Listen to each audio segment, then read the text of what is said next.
Welcome back, guys. This is discussion 4 for week 2. It is our 4th discussion board. You guys are doing a really good job with the discussions. Your responses are really insightful. You're really supportive and positive. And I can tell that you're using your critical thinking skills as you dig a little bit deeper into the stories by looking at symbolism and themes and conflict and all the things that are standing out to you in the stories. So I just wanted to give you a serious thumbs up for that. I did want to remind you that it's really awesome if you can kind of scroll down on the discussion and respond to your peers, other students who have not yet had a response to their post.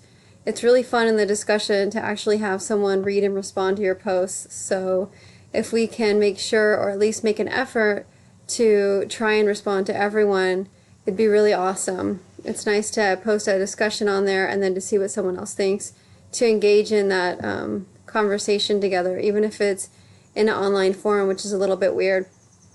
But you're doing a great job. So for this discussion, we're jumping into our next story. I made a video for it here, but it's from last summer, and so the dates are off. I didn't want anyone to be confused about that, so I thought I'd make another video that's more up to date. For this discussion, you're reading Hills Like White Elephants by Ernest Hemingway. It's found on page 16 in your packet. I also found an audio version of it on YouTube. It's not the best reading, but you know, if you're wanting to listen to it read by someone else, that's where you're gonna go.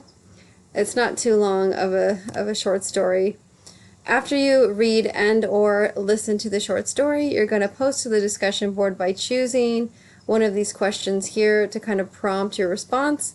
Again, you're posting a paragraph, 5 to 7 sentences, kind of slowing down and developing your thoughts. Remember, this is a critical thinking class. So you're going to put on that inductive, deductive reasoning cap and apply the concepts from what are short stories.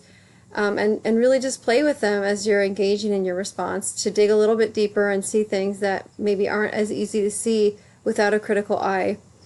So you're posting here, and then you're gonna discuss the story and practice your analysis terms when you respond to someone else's post. I put a list of some of them here: tone, symbol, action, plot, theme, all things you guys have discussed before in another English class or in a literature class, and now you're just doing it again with a deeper consciousness of it.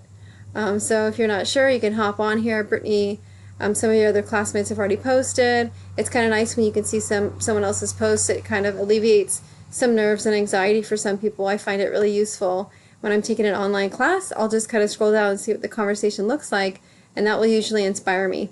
I hope this video helps. Have a great week. I'm just going to add it to the side here along with the other video if that might help anyone out. But again, you guys are doing a great job. I'm looking forward to reading more about what you think of the stories.